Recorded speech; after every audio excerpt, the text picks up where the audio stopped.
दिवाली में गरीब बहू की 10 फीट लंबी मिठाई। सुबह सुबह शांति नीलम के घर आती है। अरे शांति जी, आप इतनी सुबह यहाँ कैसे? मेरा नया घर बन रहा था ना, तो भोर में उसकी पूजा थी, तो सोचा सबको मिठाई बांट आऊं। ये लीजिए, आपके लिए मिठाई लाई हूँ। इतना कहकर शांति मीठे के डब्बे से 2 पेड़े निकाल कर दे देती है। बैठिए, पानी लेकर आती हूँ। नहीं नहीं नीलम, मैं जाती हूँ, और भी लोगों को मिठाई देना है अभी। शांति के जाते ही बच्चे बहुत खुश हो जाते। अरे वाह, शांति आती मिठाई देख कर गई, अब तो बड़ा मजा आएगा मिठाई खाने में। दो मम्मी पेड़े जल्दी से। नीलम 2 पेड़े के 7 टुकड़े करके 2 टुकड़े बच्चों को दे देती है। क्या माँ, बस इतू से मिठाई? इत्तू सी किट्टू को कितनी मिठाई चाहिए? पूरा। घर में 7 लोग हैं ना बेटा, सबको चाहिए। तुम अकेले नहीं हो, इतना खा लो, कभी पापा से मंगा दूंगी। और वैसे भी बांट के खाना गुड हैबिट होती है। नीलम इस तरह किट्टू को समझाने लगती है। इतने दिनों बाद मिठाई मिली, वो भी इतनी कम। मम्मी पापा तो मिठाई की दुकान पर काम करते हैं, उनको तो मिठाई आराम से मिल जानी चाहिए। बेटा, दुकान मेरी नहीं है ना, वरना मैं तो फ्री में दे देता। नीलम का ससुराल बहुत गरीब था। 5000 महीना की नौकरी पे नीलम बड़ी मुश्किल से घर चलाती और गुजारा कर रही थी। उसके बावजूद घर में सभी हंसी खुशी रहते थे। एक दिन जब बच्चे मोहल्ले में बाकी बच्चों के साथ खेल रहे होते हैं। अब तो दिवाली आ रही है, पता है रितु और डिम्पी, मेरे घर पर इस दिवाली में बेसन और बूंदी का लड्डू बनेंगे। बस लड्डू बनेंगे? मेरी मम्मी तो मिल्क केक और मावा बर्फी बनाने वाली, साथ में बादाम भोग भी बनाएंगी। मेरे घर पर तो बालूशाही और काला जामुन बनने वाला है। मेरे घर तो जलेबी बनेगी, जिसको भी दही जलेबी खाना हो तो आ जाना। वैसे सुनो और किट्टू, तुम्हारे घर इस दिवाली क्या बनने वाला है? हमारे घर तो अभी डिसाइड ही नहीं हुआ, लेकिन तुम्हारे घर जो बनेगा तुम लोग हमें खिलाओगे ना? हाँ, मुझे वो मावा बर्फी और दही जलेबी बहुत पसंद है। शक्ल देखिए गरीबों अपनी। हमने पूछा, अपना तो पता नहीं, और हमारे यहाँ जो बनेगा उसके लिए इनके मुंह में पहले से ही लाल टपक रही है। अरे जाओ गरीब फटीचा कहेंगे, हम तुम्हें अपने घर पर बनी मिठाई क्यों खिलाएंगे? सही कह रही है डिम्पी, किट्टू सोनू हर साल हमारे यहाँ मिठाई खाते हैं, और इनके यहाँ से हमें दिवाली में एक शक्कर पारी भी नहीं मिलती। इस बार हम नहीं खिलाएंगे तुम्हें मिठाई, चलो जाओ यहाँ से गरीब कहेंगे। मोहल्ले के बच्चे सोनू और किट्टू को वहां से भगा देते हैं। दोनों रोते हुए घर आते हैं और अपनी माँ को सारी बात बताते हैं। तुम्हारे यहाँ मीठे में क्यों कुछ नहीं बनता मम्मी? पापा इतनी बड़ी दुकान में काम करते हैं। आज पापा आएंगे तो मैं पापा से कहूंगी हमारे लिए मिठाई लाने के लिए। ये बच्चे इतने मासूम हैं, इन्हें कैसे समझाएं कि इनके पापा इनके लिए रोटी ही कितनी मेहनत से कमाते हैं, मीठा तो बहुत दूर है। सही कहा माँ जी आपने, अभी तो राशन भी खत्म है, आज तो बस दाल चावल में ही गुजारा करना होगा। जिसके बाद नीलम बचे खुचे राशन से दाल चावल बनाती है। तब तक कवि भी घर आ जाता है खाने के समय। ये क्या माँ, फिर से वही बहाने वाली दाल और खीर जैसे चावल? मुझे तो खाने ही नहीं खाना मम्मी, जब देखो तब कभी पतली सी दाल बना देगी, कभी सूखी रोटी और चटनियाँ प्याज ही खिलाएगी। दूसरे के माता पिता उन्हें खीर पूरी मावा मिठाई कलाकंद रसगुल्ले खिलाते हैं, और आप लोग ढंग का खाना भी नहीं खिलाते। ऐसा नहीं कहते बच्चों, भैया कितनी मेहनत से कमा कर लाते हैं ना। ऐसा नहीं कहते तो कैसा कहें बुआ? बहुत बोलने लगी हो तुम दोनों, चुपचाप खा लो वरना दोनों को बहुत मारूंगी। माँ के डर से दोनों बच्चे चुपचाप सिसकियां लेते हुए खाना खाते हैं और सोने चले जाते हैं। वहीं रात में अजी दिवाली आ रही है, लोगों के घर में दिवाली की तैयारियां शुरू हो गई हैं। बच्चे भी तंग कर रहे हैं मिठाई के लिए। तुम्हें तो पता है मैं जहाँ काम करता हूँ वहाँ का सेठ कितना खड़ूस है, और पगार बड़ी मुश्किल से मिल जाए वही बहुत है। अब चलो सोते हैं, कल मुझे जल्दी जाना है। अगले दिन कवि जल्दी उठकर काम पर चला जाता है। वहीं नीलम उसे कहना भूल जाती कि राशन खत्म हो गया, जिसके कारण सारा दिन घर पर कुछ नहीं बनता और सभी भूखे रहते हैं। वहीं किरोड़ी मल की दुकान पर, अरे और थोड़ा सा पाम तेल मिलाओ। और ये क्या, ऐसे इतना मलाईदार दूध इस्तेमाल करोगे तो दुकान बिक जाएगी। सब में घी की जगह पाम तेल डालो और दूध में थोड़ा अरारोट मिला दो ताकि गाढ़ा हो जाए। लेकिन सेठ जी, अगर हम इतनी मिलावटी मिठाई बेचेंगे तो लोगों की तबीयत खराब हो जाएगी। अरे लोगों की तबीयत से हमको क्या, हमारे तो बाजार में नाम है, हम पे थोड़े ना कोई शक करेगा। 1-2 लोगों की तबीयत खराब भी हो गई तो क्या हो गया, जितना बोला है उतना करो। किरोड़ीमल बाजार में बहुत बड़ी मिठाई की दुकान थी, जिसका किरोड़ीमल बहुत फायदा उठाता और मुंह मांगे दाम पर मिलावटी मिठाई बेचता। वहीं दुकान पर कवि जब मिठाई बेच रहा होता है, भैया ये कैसी मिठाई देते हो, इतनी महंगी है, ऊपर से खाने से मेरे बेटे को डायरिया हो गया। आपने ही कुछ उल्टा सीधा खिलाया होगा बच्चे को। हम A1 क्वालिटी का सामान बेचते हैं, सेहत के साथ कोई खिलवाड़ नहीं करते। कवि बीच में बोलने जाता है, लेकिन किरोड़ी मल उसे चुप कराकर ग्राहक को वापस भेज देता है। तुम मेरे लिए काम करते हो या ग्राहकों के लिए? जितना बोला है उतना ही करो तो बेहतर है। इस तरह किरोड़ी मल कवि को डांट लगा देता है। वहीं शाम में जब कवि घर आता है, पूरा मोहल्ला दिवाली की लाइट से जगमगा रहा था। वहीं घर पर मोहल्ले में इतनी चहल पहल है और आप लोग इतने उदास क्यों बैठे हो? अरे क्या करें बेटा, सुबह से कुछ नहीं खाया, बनिया भी उधार देने से मना कर दिया है। हाँ जी, मैं गई थी बनिया के पास, लेकिन उन्होंने कहा कि पहले नकद फिर सामान। मैं आता हूँ अभी। कवि की जेब में केवल 100 रुपए थे। उससे आधा किलो आटा, 1 किलो चावल और पाव किलो दाल लेकर वो आता है। नीलम, आज इतने से काम चला लो, कल मैं कुछ जुगाड़ करता हूँ। नीलम कवि के लाए थोड़े से राशन में सभी के लिए फिर से पतली दाल और चावल बनाती है और आटा सुबह के लिए रख देती है। न जाने कब तक ऐसे दिन देखने होंगे। बेटा तुझे क्या हुआ? तू भी बड़ा चिंतित नजर आ रहा है। किरोड़ी मल मिठाइयों में मिलावट करता है, जिससे लोगों की तबीयत खराब हो रही है और मैं सब देखकर भी कुछ नहीं कर पा रहा। मुझे खुद पर गिल्ट होता है। इन्हीं कारणों से तो अमीर और अमीर होते जा रहे हैं और गरीब गरीब ही रह जा रहे हैं। कवि सेठ की इन हरकतों से काफी दुखी था और किरोड़ी मल का ये एक दिन का नहीं था, ये उनका रोज का था। मिठाइयों में मिलावट करके खराब सामान ग्राहकों को देना और ग्राहकों के साथ विश्वासघात करना, ऐसे ही दिन बीत रहे थे। किरोड़ी मल को अब ये डर था कि कहीं कवि उसकी पोल पट्टी ना खोल दे। फिर एक दिन, अरे ओ किरोड़ी मल काका, ये कैसी मिठाई बेचते हो आप? सारी मिठाइयों में मरी मक्खी है। अरे दुकानों का जरा सा नाम क्या हो जाता है, लोग ग्राहकों को उल्लू समझ बैठते हैं। अरे नहीं नहीं, ये कोई गलतफहमी नहीं हुई है। हम ग्राहकों की भावनाओं के साथ नहीं खेलते, हम प्योर मिठाई बेचते हैं। सनम मिठाई का डब्बा खोलकर दिखाती है। जब यही बात है तो ये क्या है? पूरी मिठाइयों पर मरी हुई मक्खी चिपकी थी और पाम ऑयल की स्मेल आ रही थी। अब मैं क्या करूं? अब तो ग्राहक के सामने इमेज चली जाएगी। क्यों न सारा इल्जाम इस कवि पर डाल देता हूँ। वैसे भी इसे मेरे काले चिट्ठी के बारे में अच्छे से पता है। कब ग्राहक के सामने मुंह खोल दे कोई गारंटी नहीं है। जिसके बाद किरोड़ी मल सारा इल्जाम कवि के ऊपर डाल देता है। अरे क्यों रे कवि, तू मेरे ना रहने पर दुकान में मिठाई में घोटाला करता है क्या है? ग्राहकों की मिठाई के साथ हेरफेर करता है। देखिए बहन जी, ये सब इसकी गलती है। मैं पुलिस में कंप्लेन करूंगी, कंज्यूमर कोर्ट में आपकी कंप्लेन करूंगी। अरे नहीं नहीं, ऐसा मत करो। अरे गलती इसकी है तो सजा जो देनी है इसे ही दे दो। जिसके बाद किरोड़ी मल कवि को ग्राहकों के हवाले कर देता है और ग्राहक उसे खूब पीटते हैं और किरोड़ी मल उसे काम से निकाल देता है। कोई कवि को उसकी बात रखने का एक मौका भी नहीं देता। चेहरे पर और हाथ पर चोट के निशान लिए कवि घर आता है। ये सब कैसे हुआ जी? सब किरोड़ी मल की चाल थी मुझे काम से निकालने के लिए। जिसके बाद कवि घर वालों को सारी बात बताता है। उसे यह डर था कि मैं उसकी पोल पट्टी न खोल दूं और तो और दिवाली का बोनस न देना पड़े, मेरी 1 महीने की सैलरी न देना पड़े, इसलिए उसे कंजूस ने ऐसा किया। अब क्या होगा हमारा बेटा? जहां दिवाली में लोगों के घरों में दिए जल रहे हैं, हमारे घर में अंधकार फैलता जा रहा है। इसी तरह दिन बीतते हैं। कवि की नौकरी छूट जाने के कारण अब घर में और तंगी छा जाती है। कवि जगह जगह काम की तलाश में भटकता है, लेकिन उसे कहीं भी काम नहीं मिलता। वहीं घर पर खाने को एक दाना नहीं, जिससे परेशानियां और बढ़ रही थी।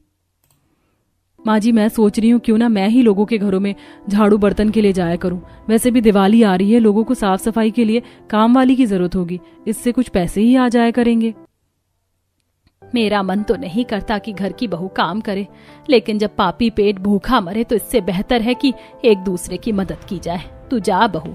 जिसके बाद नीलम काम की तलाश में निकल पड़ती है। वो कई जगह काम मांगती है, लेकिन उसे कहीं काम नहीं मिलता। वहीं शाम के समय जब वो घर लौट रही होती है तो वो देखती है कि एक बूढ़ा आदमी अपने तबेले से 5-6 गायों को छोड़ रहा होता है। अरे बाबा, आप ये क्या कर रहे हैं? इतनी सारी गाय आप ऐसे ही छोड़ दे रहे हैं? अब मैं क्या करूं बेटी, मैंने जीवन भर अपने तबेले में काम किया, बच्चों के लिए खूब मेहनत की, पढ़ाया लिखाया, विदेश भेजा उन्हें। अब बेटा विदेश जाकर मुझे ही भूल गया। मैं अकेला इतना बड़ा तबेला संभाल रहा हूँ, अब मेरे बस की बात नहीं है। एक भैंस है मेरे पास, उससे ही मेरा गुजारा हो जाएगा। तो इतनी सारी गायों का क्या करूं मैं अकेला बूढ़ा। अगर आपको ऐतराज ना हो तो मैं इन्हें लेकर जा सकती हूँ। हाँ, गाय तो माता के समान है, इनसे जिसका भला हो जाए वो सुखी है। ले जाओ बेटा। जिसके बाद नीलम सारी गाय अपने घर लेकर आ जाती है। ये देखकर घर वाले हैरान हो जाते। मम्मी, इतनी सारी गाय कहाँ से ले आई आप? हाँ भाभी, इतनी गाय कहाँ से पकड़ कर लाई हैं? अरे हमारे घर में खाने की वैसे भी तंगी है, इन गायों को पकड़ कर लाई है, इन्हें क्या मिट्टी खिलाएगी? माँ जी ऐसा मत कहो, एक बाबा इन्हें छोड़ रहे थे तो मैंने सोचा मैं ले आती हूँ। 4 दिन से सब भूखे हैं, इनके दूध से कम हमारा पेट भर जाएगा। अगर ये इतना ही दूध देती तो वो बूढ़ा इन्हें छोड़ता ही क्यों? वैसे भी आजकल जगह जगह गाय छोड़ दी जाती हैं। माँ जी कुछ दिन इन्हें रखकर देख लेते हैं, और रही बात इनके खाने की, तो जंगल और खेतों में घास की कमी थोड़े ना है, उसके लिए तो पैसों की भी जरूरत नहीं है। चलिए मैं इनके लिए पगडंडियों की घास ले आती हूँ, वरना अंधेरा हो जाएगा तो वो भी नहीं हो पाएगा। जिसके बाद नीलम खेतों में जाकर खुरपी से पगडंडियों की घास छीलकर गाय के लिए ले आती है और उन्हें खिलाती है। जिसके बाद वो उनका दूध निकालने लगती है, और ये क्या, दूध निकालते हुए नीलम शॉक्ड हो जाती है। एक एक गाय 1 बाल्टी दूध देती है। हमारे यहाँ तो इतनी बाल्टी नहीं है जितना ये गाय दूध दे रही है। राधिका, जा पड़ोसन मालती से 2 बाल्टी मांग ला। राधिका माँ के कहने पर पड़ोसन के यहाँ बाल्टी मांगने जाती है। तुम्हारे यहाँ खाने को दाना नहीं है तो क्या बाल्टियों से पानी पीकर पेट भरने का इरादा है क्या? 2 बाल्टी चाहिए? तुम्हारे यहाँ तो 2 बाल्टी है ना। काकी, देना हो तो दे दो, वरना इतना भाषण ना दो। आजकल की छोकरियों की जुबान बहुत चलती है, लो ले जाओ। मालती के यहाँ से मिली बाल्टी में भी बहू दूध गिराती है। ऐसे ही 4 बाल्टी दूध हो गए। इतना दूध, अभी तो 2 गाय का दूध निकाला ही नहीं। रहने दे बहू, अब इतना दूध गर्म कर ले या पड़ोसियों में बांट दे, वरना फट गया तो कोई मतलब का नहीं रहेगा। जिसके बाद नीलम सारे दूध को एक बड़े से भगोने में गर्म करती है और घर के सभी लोगों को दूध पीने के लिए देती है। आज कितने दिनों बाद हम दूध पीने को मिला है, वाह, इस तो मजा आ गया। शरीर में ताजगी आई गई गाय का ताजा दूध पीकर। उस आदमी का लाख लाख शुक्र है जिसने तुझे ये गाय दी। बाकी बचे दूध का क्या करूं माँ जी? पड़ोसियों को बांट दूं क्या, वरना सुबह तक फट ना जाए। मम्मी, दिवाली आ रही, सबके घर में मिठाई बन रही, इतना सारा दूध है तो आप भी मिठाई बना दो ना। हाँ माँ, वैसे भी पापा तो मिठाई की दुकान पर काम करते थे तो उन्हें तो मिठाई बनाना आता ही है। हाँ, बच्चे सही कह रहे हैं, इसे किसी को देने से अच्छा हम मिठाई बना लेते हैं। कल भी तो गाय ढेर सारा दूध देगी। बेटा, तुम अगर दोनों इस दूध से मिठाई बनाकर बेचो तो कितना बढ़िया रहेगा। वैसे भी दिवाली का सीजन है, मिठाइयाँ अच्छी बिकेंगी। लेकिन बाबूजी, सिर्फ दूध से मीठा नहीं बनता ना, चीनी की भी जरूरत पड़ती है। चीनी से अच्छी मिठाई गुड़ की बनती है, और गुड़ तो घर में है ही। तुम चिंता मत करो, जब भगवान यहाँ तक ले आया है तो आगे भी वही मदद करेंगे। जिसके बाद कवि सारा दूध जलाकर उसमें गुड़ मिलाकर मलाई बर्फी बनाता है। अरे वाह पापा, ये तो बहुत ही ज्यादा स्वादिष्ट बनी है। अब तो हम आराम से ढेर सारी मिठाई खा सकते हैं। बर्फी तो बन गई, लेकिन इन्हें बेचेंगे कैसे? बाबूजी पहले जिस ठेले पर सब्जी बेचते थे वो थोड़ा सा टूटा है, उसकी मरम्मत करके उस पर ही बेचेंगे। अगले दिन नीलम सुबह जल्दी उठकर गाय के लिए खेतों से घास काट कर ले आती है और गाय का चारा पानी करके दूध निकालती है। उस दूध से कवि और ढेर सारी मिठाई बनाता है। जिसके बाद दोनों पति पत्नी ठेले पर मिठाई सजाकर बाजार में बेचने जाते हैं। क्या बात है, जिसके घर में कल तक खाने को दाना नहीं था, आज वो मावा, बर्फी, मिल्क केक और दूध के पेड़े लेकर बाजार में बेचने जा रहा है। बस आप जैसे पड़ोसियों की दुआएं साथ हैं तो ये तो होना ही था ना। मनीता नीलम को जवाब देकर आगे बढ़ जाती है। बाजार में आज बहुत भीड़ थी क्योंकि दिवाली नजदीक थी। लोग रंगोली, दिया, कंदील की दुकान लगाए बैठे थे और खरीदने वालों की लाइन लगी थी। लेकिन बाजार में नीलम और कवि की मिठाई की नई दुकान होने के कारण वहां कोई नहीं आ रहा था। आधा दिन ऐसे ही बीत जाता है। अगर ये मिठाई नहीं बिकी तो सारा दूध और मेहनत बर्बाद चली जाएगी जी। अभी आधा दिन बचा है, शाम में ज्यादा भीड़ होती है, तुम चिंता मत करो, सब ठीक होगा। जिसके बाद दोनों ग्राहकों के आने का इंतजार करने लगते हैं। तभी एक ग्राहक उनकी दुकान पर आता है। अरे भैया जी, लगता है बाजार में नई दुकान है। हाँ भैया जी। अच्छा, 5 किलो बर्फी दे दो, लेकिन पहले एक टेस्ट करा देना। कवि दिनेश को बर्फी का एक टुकड़ा चखने के लिए देता है। आहा, अरे वाह, ये तो मेरी उम्मीद से भी ज्यादा स्वादिष्ट है। दुकान नई है लेकिन मिठाई का स्वाद कल्लूमल हलवाई की मिठाइयों से भी अच्छा है। भैया एक काम करो, अब तुम 1 किलो मिठाई दे दो, वो भी 1/4 किलो बर्फी, 1/4 किलो रसगुल्ला और आधा किलो पेड़े। कवि खुशी से मिठाइयां पैक करके दिनेश को देता है। कितना हुआ भैया? 400 रुपए। अरे इतनी महंगी मिठाई के बस 400 रुपए ही हुए? अभी नई दुकान है ना भैया, ग्राहकों को विश्वास दिलाना भी तो जरूरी है। सही बात है। जिसके बाद दिनेश मिठाई लेकर वहां से चला जाता है। दिवाली का सीजन होने के कारण बाजार की भीड़ में जो भी कवि की मिठाई की दुकान देखता उनका मन ललचा जाता और वो मिठाई खाने के लिए पहुंच जाते। दिन में तो उनकी बिक्री नहीं हुई, लेकिन शाम होते होते सारी मिठाई बिक गई। मैं तो डर गई थी कि आज बिक्री नहीं हुई तो क्या होगा, लेकिन सब अच्छा हो गया जी। चलिए घर चलते हैं, मिठाई बनाने का और सामान ले चलते हैं ताकि कल ज्यादा और तरह तरह की मिठाई बना सके। जिसके बाद नीलम और कवि बाजार से खसखस और बालूशाही के लिए मैदा खरीदते हैं, साथ में थोड़े बहुत ड्राई फ्रूट, इलायची और साकर लेते हैं और घर के लिए राशन भी खरीदते हैं। आज जितने पैसे कमाए सब कुछ सामान खरीदने में ही चला गया। कोई ना भाग्यवान, अब सब अच्छा होगा। जिसके बाद दोनों घर आ जाते हैं, जहां नीलम सारी गाय का चारा पानी करती है और फिर उनका दूध निकालकर छोटी सी भट्टी बनाकर उस पर गर्म होने के लिए चढ़ा देती है। वहीं बगल में बहू सभी के लिए खाना बनाती है। आज तो बहुत दिनों बाद इतना स्वादिष्ट खाना खाकर मजा आ गया बहू। चिंता मत करो माँ जी, अब सब सही होगा। खाने के बाद पूरा परिवार मिलकर नीलम और कवि की मिठाई बनाने में मदद करता है। इतने सारे दूध से बहुत कम मिठाई बनी है, सुबह फिर से मीठा बनाना होगा। सुबह में बस रसमलाई बनानी है, मैं बना दूंगा, तुम बाकी घर के काम देख लेना। जिसके बाद नीलम जल्दी उठकर गाय का दूध निकालती है, वहीं कवि उससे रसमलाई बनाता है। भाभी आप और भैया मिठाई बेचने जाइए, घर और बच्चों को मैं संभाल लूंगी। जिसके बाद दोनों तरह तरह की मिठाई लेकर बाजार में बेचने चले जाते हैं। आज नीलम के ठेले पर पहले से ज्यादा वैरायटी की मिठाइयाँ थी और लोग उनकी मिठाई से आकर्षित होकर बड़े चाव से मिठाई खाने भी आ रहे थे। भैया जी, मिठाई में कोई मिलावट तो नहीं? इतना स्वादिष्ट मिठाई बनाए हो। अरे मिलावट होती तो इतनी स्वादिष्ट होती क्या भैया, कैसी बात करते हो? अरे सस्ती है ना, इसलिए कहा। कभी कभी सस्ती मिठाइयाँ भी स्वादिष्ट होती हैं, भरोसा कीजिए। लोग नीलम और कवि के ठेले पर चाव से मिठाई खाते और घर भी लेकर जाते। अब रोज नीलम की मिठाइयों की अच्छी बिक्री होने लगी थी, जिससे वो आए दिन मिठाइयों के फ्लेवर में बढ़ोतरी कर रहे थे और अच्छी मिठाइयाँ बनाकर बाजार में बेचते थे। कुछ दिन तो लोग बड़े ही चाव से उनकी मिठाइयाँ खरीदते और खाते थे, लेकिन धीरे धीरे लोगों का उनकी दुकान पर आना बंद हो जाता है। अब इक्का दुक्का ग्राहक ही उनके ठेले पर आते और बाकी किरोड़ी मल के यहाँ सब खराब मिठाई खरीदने के लिए लाइन में लगे होते। हम इतनी अच्छी और सस्ती मिठाई बेचते हैं और इसके बावजूद कोई नहीं आ रहा। मुझे लगता है कि सस्ती मिठाई देखकर लोगों को लग रहा है कि हम मिलावट करते हैं। दाम थोड़े और बढ़ा देने चाहिए और मिठाई को थोड़ा अट्रैक्टिव बनाना चाहिए, जिससे लोगों की नजर हमारी बनाई मिठाई से हटे ही नहीं। भैया आजकल तो बाजार में 10 फीट के समोसे और डोसा बिक रहा है। अगर आप लोग भी 10 फीट की मिठाई बेचें तो कैसा रहेगा? तेरा दिमाग तो ठीक है ना राधिका, 10 फीट की मिठाई बनाने में कितनी मेहनत लगती है पता भी है। पापा ये अखबार देखो, कई लोग 10 फीट का समोसा और डोसा बनाकर फेमस हुए। एक रेडी से शुरू किए, आज उनका खुद का रेस्टोरेंट है। ऐसा है तो हमें भी कोशिश करनी चाहिए। दिवाली में लोगों के लिए इतनी बड़ी मिठाई विशेष होगी। 10 किलो मिठाई लेने से अच्छा लोग 10 फीट की एक मिठाई लेना ज्यादा पसंद करेंगे। जिसके बाद नीलम घर के पीछे एक बहुत बड़ी भट्टी बनाती है और कवि एक हलवाई से बड़ी सी कढ़ाई उधार मांग कर लाता है और सारे कमाए पैसों से दोनों मिठाई बनाने का सामान लेते हैं। जिसके बाद दोनों 10 फीट का रसगुल्ला, गुलाब जामुन, बालूशाही, रसमलाई, बर्फी सब कुछ 10 फीट का बनाते हैं और बाजार में बेचने जाते हैं। अब बाजार में सभी इतनी बड़ी मिठाई देखकर हैरान हो जाते हैं।